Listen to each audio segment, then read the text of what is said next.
Super सलाम थी, मैं यासिर रशीद हूँ और आप मेरा वीलॉग देख रहे हैं। नाज़रीन, ताज़ा तरीन अपडेट्स ये हैं, बहुत सारी खबरें वायरल हैं। आपको इस वक्त मेन स्ट्रीम मीडिया के ऊपर सुनने को ये मिल रहा है कि अली अमीन गंडापुर और बानी पाकिस्तान तहरीक इंसाफ की अहलिया बुशरा बीबी जो हैं वो फरार हो गई हैं। और मैं एक जगह पे ये भी सुना कि वो वहाँ से फरार हुए बिलो एरिया से, और उन्होंने सीधा जो रुख अपनाया है वो खैबर पख्तूनख्वा का अपनाया है। और ये बेयारो मददगार उन लोगों को छोड़ गए जो 72 घंटों से इनको साथ लिए फिर रहे थे। ताज़ा तरीन जो इतलात हैं उसमें अफसोसनाक खबर ये भी है कि जो वहाँ पर शेलिंग की गई है, जिस तरीके से मार कुटाई की गई है और फिर बाद में फायरिंग की गई है, उसकी जद में आकर कितने लोग जख्मी हुए हैं, इस हवाले से मुतज़ाद इतलात आपको सोशल मीडिया पर सुनने को मिल रही होंगी। बहुत सारे लोग कहते हैं कि जी सैकड़ों कारकुनान जो हैं वो जख्मी हो गए हैं, अस्पतालों के अंदर मौजूद हैं, गोलियां मारी गई हैं। सुबह से लेकर अब तक की जो आपको मुतज़ाद इत्तलात मिल रही हैं उस पर आपको ये यकीन करना मुश्किल हो गया है कि कौन सी खबर ठीक है और कौन सी खबर ठीक नहीं है, कौन से हालात ठीक है और कौन से हालात सिर्फ पैदा करने की कोशिश की जा रही है। मेरा एक सवाल ये है कि अगर आपको ये लगता है कि ये शरपसंद थे, जो अब बातें ये फैलाई जा रही हैं कि शरपसंद जो हैं इनको वहां से बेदखल कर दिया गया, दारुल हुकूमत इस्लामी जमहूरिया पाकिस्तान का, उसी दारुल हुकूमत में एक बैनुल अक़वामी डेलीगेशन आया हुआ है और आपने उनको वहां पर दाखिले की इजाजत नहीं दी हुई थी, और आप किसी सूरत भी ये ऐलान करके बता रहे थे कि इनको इस्लामाबाद में दाखिल नहीं होने दिया जाएगा, दाखिली और खारजी रास्ते बंद कर दिए गए, सारा कुछ वहां पे कंटेनर्स की भरमार लगा के आपने बंद कर दिया, इंटरनेट की सर्विस को स्लो कर दिया, आपने मोबाइल फोन सर्विस मुअत्तल कर दी।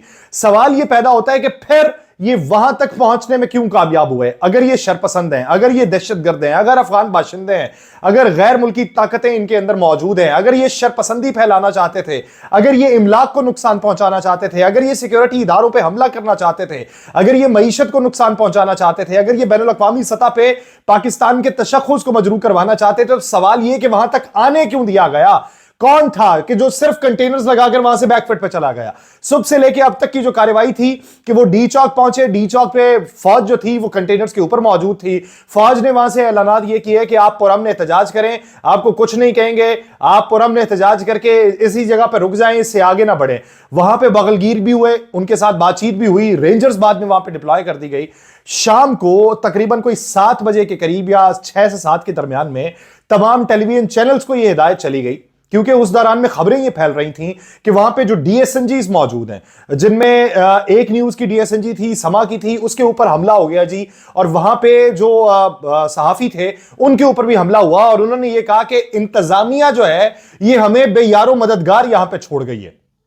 फिर बहुत सारे लोगों ने कहा कि ऐसी कोई बात नहीं है, लेकिन वहां पे जो लोग थे, हमला तो उन पे हुआ और उनको ज़दोकोब भी किया गया, लेकिन फिर बाद में यह सरकारी तौर पे कहा गया कि यहां से अपनी तमाम तर जो आप कवरेज है इसको बैकफुट पे ले जाएं, यहां से इसे ऑफ करें और यहां से आप निकल जाएं, यहां पे ग्रैंड ऑपरेशन होगा। ये शाम 6 से 7 बजे के दरमियान हिदायत जारी कर दी गई थी। उधर से ये अंदाजा हो गया था कि यहां पे ग्रैंड ऑपरेशन होगा। पुलिस की भारी नफरी, रेंजर्स की भारी नफरी वहां पे तैनात की गई। फिर कहा गया कि शरपसंदों से डी चौक का एरिया जो है वो खाली करवा लिया गया। शरपसंद तो डायलॉग क्यों किए जा रहे थे उनसे? कल मिनिस्टर इनक्लेव में बैठ के बातें क्यों की जा रही थी? मेरा सवाल किसी की हिमायत करना नहीं है कि मैं पाकिस्तान तहरीक इंसाफ के उस एहतजाज की हिमायत करने बैठ जाऊं कि जी बहुत अच्छा हुआ, या मैं हुकूमत वक्त के उन इकदामात की हिमायत करने बैठ जाऊं कि बहुत अच्छा हुआ। हमारे लोग मर रहे हैं, वो सिक्योरिटी एहलकार भी हमारे हैं, वो रेंजर्स के एहलकार भी हमारे हैं, वो पुलिस वाले भी हमारे हैं जिनको मारा पीटा गया और वजीर आला खैबर पख्तूनख्वा अली अमीन गंडापुर उन्हें बचा के अपने पास ले गए। वो कारकुनान भी हमारे हैं, वो पाकिस्तानी है कि जिनकी टांगों के ऊपर गोलियां लगी, जो जख्मी हुए वहां पे। और अगर कोई इससे इनकारी हो जाए तो उन वीडियो से तो इनकारी नहीं हुआ जा सकता कि कोई अपनी टांग पे गोली मार के सड़क के ऊपर बैठा होगा कि मेरी टांग पे गोली लग गई है जी, ये इन्होंने गोली मारी है। ये जो पूरी अमनो अमान की सूरत हाल थी, इसको इस नहज तक पहुंचने किसने दिया? मैं अपने गुज़श्ता व्लॉग्स के अंदर ये बातें करता रहा हूं कि 9 मई के वाक़े के बाद अब ये जो 24 नवंबर वाला वाक़ा है, इसके पूरे का पूरा मलबा बानी पाकिस्तान तहरीक इंसाफ के ऊपर डाला जाएगा और इस ज़मन के अंदर मुकदमात भी दर्ज किए जाएंगे। अब इस पे पाकिस्तान तहरीक इंसाफ ने वो प्लानिंग की कि एक लम्हे के लिए रुक जाए। डी चौक तक जाने का किसने कहा? पहला सवाल। फिर दूसरी बात यह कि अगर कल उन्होंने मंजूरी दी, बैरिस्टर गौहर वहां पर मौजूद थे, बैरिस्टर सैफ मौजूद थे, असद कैसर थे, शिबली फराज थे, उमर अयूब थे, वो वहां पर मौजूद थे मिनिस्टर इनक्लेव में, जिन्होंने बातें की, अगर उन्होंने वहां पर यकीन दहानी करवाई कि हम संजानी के मकाम तक ही रहेंगे, कहा यह जा रहा है कि उस 26 नंबर चुंगी पे ये पहुंचे हुए थे, तो वापस बैकफुट पे कैसे जाया जा सकता था? ये बात ही गलत है। अगर ये गलत बात है तो फिर उन्होंने अग्री क्यों किया और अगर उनके पास इख्तियारात नहीं थे तो मुज़ाकरात करने के लिए क्यों पहुंचे? और अगर हुकूमत ने उनको यह कह दिया था कि हम अकोमोडेट करेंगे तो फिर हुकूमत ने यलगार क्यों की? ये बहुत सारे सवाल छोड़ते हैं। फिर बात यह कि इस वक्त अली अमीन गंडापुर और बुशरा बीबी जो है वो खैबर पख्तूनख्वा निकल गई। अगर इसी बात को मान लिया जाए, क्योंकि अभी एक वीडियो अली अमीन गंडापुर की मंजर आम पे आई है, उन्होंने ये कहा है कि फस्तायत का मुजाहरा किया जा रहा है, रियासती जबर हमारे ऊपर किया जा रहा है। इमरान खान का पैगाम है कि हम डरेंगे नहीं, हम डटे रहेंगे और जो करना है तुम लोग कर लो, हम यहीं पर मौजूद हैं। अब अगर वो खैबर पख्तूनख्वा का रास्ता इख्तियार कर चुके हैं, एक मिसाल है कि वो वहां से फरार हो चुके हैं। कहा गया फरार, कौन फरार है? वजीर आला, एक सूबे का वजीर आला। किस सूबे का? पाकिस्तान के सूबे का। किससे नबुर्दा आजमाया? पाकिस्तान की पुलिस से। किससे नबुर्दा आजमाया? पाकिस्तान की रेंजर से, पाकिस्तान की सिक्योरिटी इदारों से।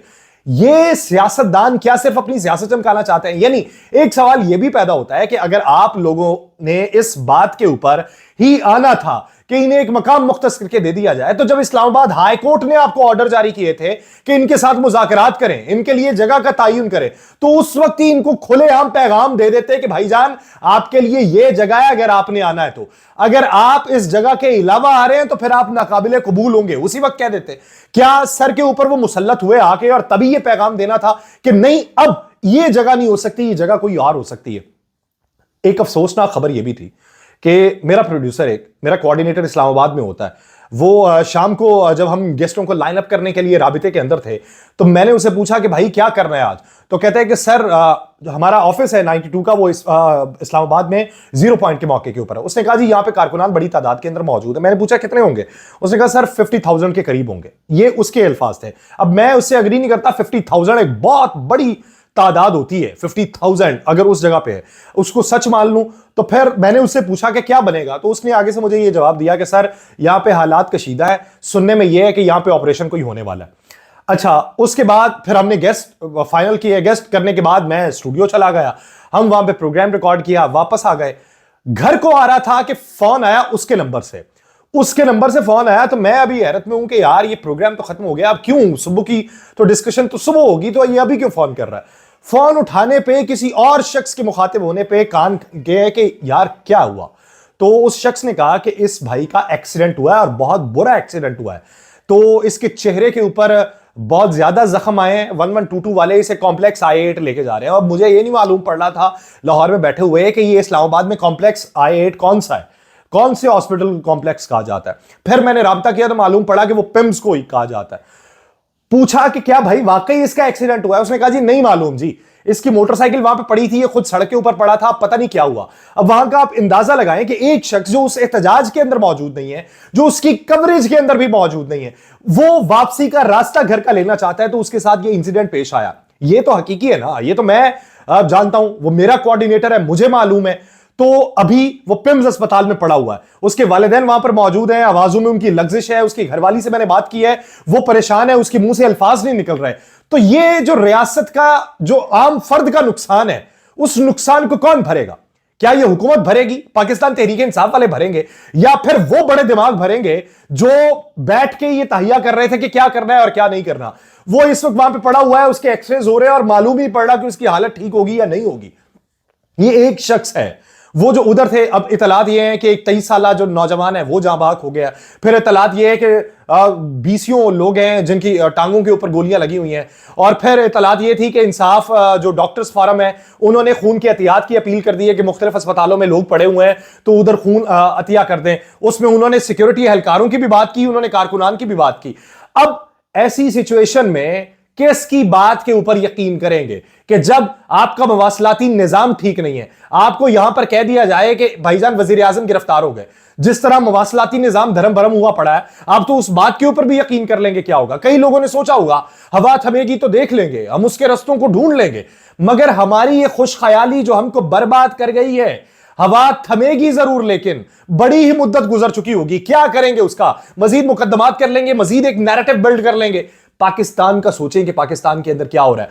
अब आप ये कह के कि शरपसंद भाग गए, उनको लीड करने वाले भाग गए, ये एक और मजीद क्योस पैदा कर रहे हैं वहां पे आप, और क्योस पैदा करके वहां पे डिस्पर्स करने के चक्कर में उनको मजीद इश्तियाल दिला रहे हैं कि ये जिनको हमने रोका हुआ था। कुछ देर पहले की मालूमात ये थी कि वहां पे कारकुनान खड़े होकर कह रहे थे अली अमीन गंडापुर की गाड़ी को संभालो, इसको निकलने ना देना, यहां से इसको नहीं जाने देना, इसको पकड़ के रखो, ये कहीं और ना चला जाए। अब इस तरह की बातें जो उनकी तरफ से की जा रही थी, तो इसका नतीजा क्या निकलेगा? क्या ये पाकिस्तान की बेहतरी होगी?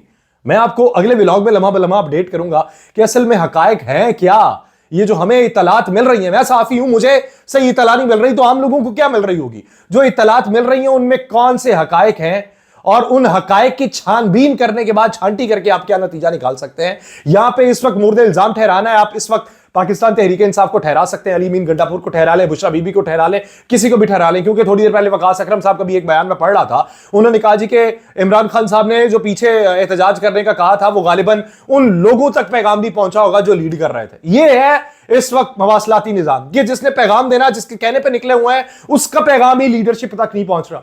तो ये जो मखमसे की कैफियत पैदा हुई है कि हम किसी पे भी इल्जाम लगा लें कि हुकूमत का बेड़ा गर्क, हुकूमत ने सारा कुछ तबाह कर दिया, बहुत आसान है। पीटीआई का बेड़ा गर्क, शरपसंद है, अफगानी सारे ले आए, बहुत आसान है। इन्होंने उन पे पहले वार किया और उन्होंने बचाव में वार किया, बहुत आसान है। उन्होंने शेल फेंके या इन्होंने जवाबी फेंके, बहुत आसान है। हुकूमत तो ये भी कह रही है ये साथ गोलियां लेके आए, गोलियां इन्होंने बरसाई हैं, शेल इन्होंने बरसाए हैं। यानी वहां पे पुलिस जो खड़ी थी वो बिल्कुल खामोश तमाशाई बन के खड़ी थी कि आओ हमें मारो। और यहां पे पाकिस्तान तहरीक इंसाफ वाले भी बहुत जो पुरम थे कि वो संगजानी के टोल प्लाजे के ऊपर फिर शायद कोई और ही उधर से वो सारी चीजें उठा के ले गया होगा। इस मामले के ऊपर जो मुस्तनद जराए से खबरें हैं उनका होना बेहद जरूरी है। मैं अगले व्लॉग में वो आज रात में ही आप तक पहुंचाने की कोशिश करूंगा, अगले व्लॉग में वो मुस्तनद जराए से खबरें आप तक पहुंचा सकूं जो मेन स्ट्रीम मीडिया पे आपको नहीं मिल रही। मुझे दीजिए इजाजत, अल्लाह निगहबान।